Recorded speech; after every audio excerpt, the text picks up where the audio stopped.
नमस्कार दोस्तों, आप सभी का बहुत बहुत स्वागत है आपके अपने YouTube चैनल मिस्टर बायोलॉजिस्ट पर।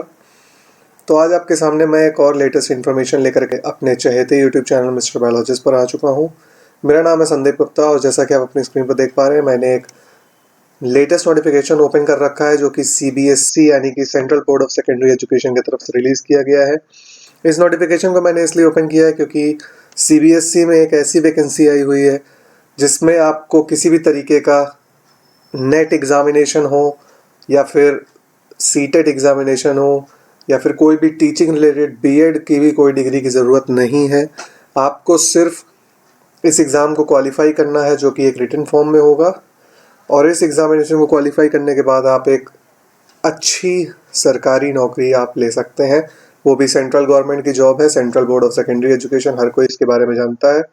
ये नोटिफिकेशन आपका 31 दिसंबर 2024 को रिलीज़ किया गया था और ये रहा इस नोटिफिकेशन का serial number.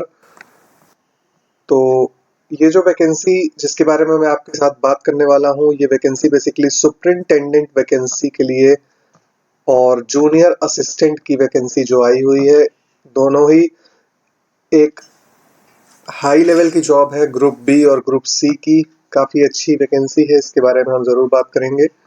Total number of vacancies की अगर हम बात करें तो सुपरिंटेंडेंट की जो टोटल नंबर ऑफ वैकेंसीज है वो 142 है और जूनियर असिस्टेंट पे लेवल 2 की जो टोटल वैकेंसी है वो 70 है।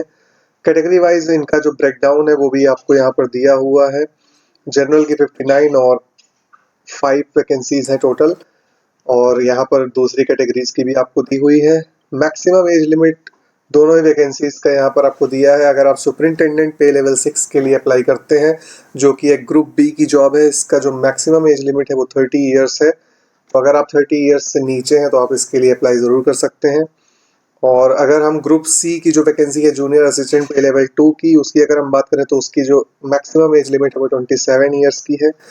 और अगर आप इस एज ग्रुप में आते हैं तो आप डेफिनेटली अप्लाई कर सकते हैं। तो सबसे पहले अगर हम बात करें एलिजिबिलिटी क्राइटेरिया की, तो एलिजिबिलिटी क्राइटेरिया में आपका जो नेशनलिटी है वो सिटीजनशिप आपकी इंडिया की होनी चाहिए।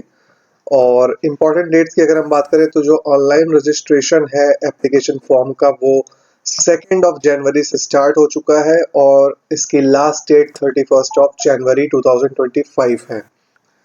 एलिजिबिलिटी क्राइटेरिया की अगर हम बात करें तो जो रिक्रूटमेंट रूल्स है for the advertise post that is the superintendent vacancy group B, उसकी जो एलिजिबिलिटी क्राइटेरिया है वो आपकी मिनिमम बैचलर्स डिग्री होनी चाहिए। मिनिमम बैचलर्स डिग्री होनी चाहिए, बैचलर्स के अलावा कुछ भी नहीं चाहिए यहाँ पर। तो ये सबसे अच्छी बात है आपके लिए कि अगर आप CBSE बोर्ड में जॉब करना चाहते हैं एज अ सुपरिंटेंडेंट, तो आपको सिर्फ बैचलर डिग्री की ही नीड है। एज की जहाँ तक मैंने बात की तो वो 30 ईयर्स ही है, और इसके साथ ही आपको जो कंप्यूटर एप्लीकेशंस के नॉलेज होते हैं लाइक MS ऑफिस यूज़ करना, विंडोज़ यूज़ करना, इंटरनेट यूज़ करना, ये भी आपको आना चाहिए। रिक्रूटमेंट की अगर हम बात करें तो ये जो आपका एग्जामिनेशन होगा ये basically MCQ based preliminary examination होगा, और इसमें आपका जो सिलेक्शन है उसके बाद ऑब्जेक्टिव टाइप OMR बेस्ड और डिस्क्रिप्टिव टेस्ट भी होगा जो कि मेन एग्जामिनेशन है। इसके अलावा आपके पास एक टाइपिंग स्पीड भी होनी चाहिए। तो जिन भी स्टूडेंट्स ने टाइपिंग सीखी होगी तो उसको मिनिमम आपकी इंग्लिश में 35 वर्ड्स पर मिनट की होनी चाहिए, और हिंदी में अगर आप टाइपिंग करते हैं तो आपकी 30 वर्ड्स पर मिनट की होनी चाहिए। और यहाँ पर की डिप्रेशंस वगैरह भी आपको दिए हुए हैं, तो ये भी आप चेकआउट कर सकते हैं।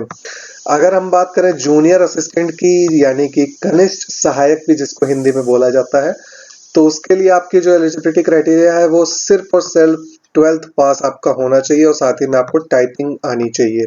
एग्जामिनेशन फीस की अगर हम बात करें तो फीस आप देख सकते हैं, अगर आप जनरल EWS और OBC कैटेगरी से बिलोंग करते हैं तो आपकी फीस 800 रुपीज़ होगी, और अगर आप SC ST PWD या फिर विमेन कैंडिडेट है या फिर डिपार्टमेंटल कैंडिडेट है, मतलब अगर आप पहले से ही CBSE बोर्ड में काम करते हैं तो आपकी कोई भी फीस नहीं लगेगी। तो ये बहुत अच्छी बात है।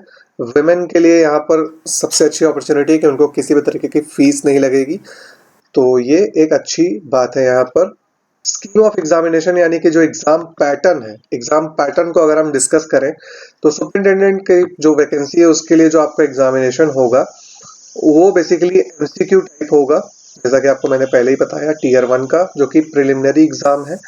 उसमें आपके ये सारे सिलेबस आपको दिया हुआ है, इस सिलेबस से ही आपसे क्वेश्चन पूछे जाएंगे, जो कि आपका करंट अफेयर्स और जनरल अवेयरनेस का, यानी कि जनरल नॉलेज की, जो करंट अफेयर्स की न्यूज़ होती है उसको आपको पता होना चाहिए। वो आपका 90 मार्क्स का होगा। और इसके अलावा जनरल एप्टीट्यूड और जनरल मेंटल एबिलिटी, यानी कि जो आपकी रीजनिंग कैपेबिलिटी है, वो आपकी 30 क्वेश्चंस उससे भी आएंगे, तो वो भी आपका 90 मार्क्स का होगा, यानी कि 3 मार्क्स का एक क्वेश्चन होगा। इसके अलावा आपको थोड़ी बहुत मैथ्स भी आनी चाहिए, बिकॉज अरिथमेटिक और न्यूमेरिकल एबिलिटी का भी क्वेश्चंस आपको पूछे जाएंगे, डीआई के भी क्वेश्चंस होंगे, तो इनको भी आप ध्यान रख सकते हैं। और अरिथमेटिक और न्यूमेरिकल एबिलिटी में अगर हम बात करें तो अरिथमेटिक मैथमेटिक्स आएगी, जिसमें एलसीएम एचसीएफ वगैरह आप क्लास 10th लेवल का है, तो क्लास 10th तक आपने जितनी भी मैथ्स पढ़ी है वो बेसिकली आपको आनी चाहिए। इसके साथ ही अलजेब्रा भी आपको आना चाहिए, क्योंकि वो भी सिलेबस का एक पार्ट है। पार्ट 4 की अगर हम बात करें तो चौथे पार्ट में आपका बेसिकली आपको हिंदी और इंग्लिश दोनों आनी चाहिए। जनरल हिंदी और जनरल इंग्लिश के भी क्वेश्चंस होंगे, वो भी अगेन आपके 15-15 यानी कि टोटल 30 क्वेश्चंस यहाँ पर भी होंगे, जो कि 3 मार्क्स ईच 90 मार्क्स के होंगे। और पार्ट 5 की अगर हम बात करें तो कंप्यूटर प्रोफिशिएंसी टेस्ट, यानी कि बेसिक कंप्यूटर नॉलेज के भी क्वेश्चंस आपसे पूछे जाएंगे, जो कि अगेन 90 मार्क्स का होगा। तो टोटल जो प्रिलिमिनरी एग्जामिनेशन होगा वो आपका 450 मार्क्स का होगा और 150 क्वेश्चंस आपसे पूछे जाएंगे। इसको आप क्वालिफाई कर लेते हैं तो आपका जो मेन एग्जामिनेशन है, वो मेन एग्जामिनेशन आपका बेसिकली 3 घंटे का होगा। और यहाँ पर आपको करंट अफेयर्स के क्वेश्चन आएंगे, जो कि 20 मार्क्स के होंगे। इसके साथ ही आपको हिस्ट्री के भी क्वेश्चंस पूछे जाएंगे, हिस्ट्री और कल्चर के, जो कि 20 मार्क्स के अगेन होंगे। इंडियन इकोनॉमी के क्वेश्चंस होंगे, तो इकोनॉमिक्स भी आपको आनी चाहिए, थोड़ी बहुत बेसिक लेवल की आती है, ज़्यादा हाई लेवल का नहीं है। इंडियन ज्योग्राफी भी आपसे पूछी जाएगी। साइंस एंड टेक के क्वेश्चन होंगे, जिसमें कुछ बायोलॉजी के भी क्वेश्चन होंगे, लाइक बायोटेक, बायोडाइवर्सिटी वगैरह, तो इनको भी आप देख सकते हैं। साथ ही में आपको पब्लिक एडमिनिस्ट्रेशन और मैनेजमेंट के भी क्वेश्चंस पूछे जाएंगे, जिसका सिलेबस आपको नीचे दिया हुआ है। उसके साथ ही आपको पॉलिटी के भी क्वेश्चंस होंगे और इंग्लिश लैंग्वेज और कॉम्प्रिहेंशन के। तो टोटल 300 मार्क्स का आपका पेपर ये होगा, मेन पेपर, और 450 मार्क्स का आपका प्री एग्जामिनेशन होगा। इसके साथ ही जूनियर असिस्टेंट का यहाँ पर पैटर्न आपको दिया हुआ है, जिसमें आपका सिर्फ एक ही एग्जामिनेशन होगा, ओएमआर बेस्ड एग्जामिनेशन है, जो कि 2 घंटे का होगा और 300 मार्क्स का होगा। 100 क्वेश्चंस होंगे इसमें टोटल। और ये इसका सिलेबस है पार्ट 1 और पार्ट 5 तक, जिसमें आपका general knowledge, general Hindi English, reasoning, mathematical ability, basic knowledge of computer operation and awareness about the school education examination board and its administration etc। तो यही कुछ बेसिक इन्फॉर्मेशन थी, जो कि सीबीएसई बोर्ड और वहाँ पर आई हुई वैकेंसी के बारे में। आई होप कि वीडियो काफ़ी ज़्यादा पसंद आई होगी। वीडियो अच्छा लगता है तो वीडियो को लाइक और शेयर जरूर कर दीजिएगा, चैनल को सब्सक्राइब जरूर कर लीजिएगा, बेल आइकन को प्रेस करना बिल्कुल भी मत भूलिएगा, ताकि कोई भी लेटेस्ट अपडेट आपसे मिस ना हो। तो चलिए इसी के साथ आप इस वीडियो को एंड करता हूँ। Thank you so much.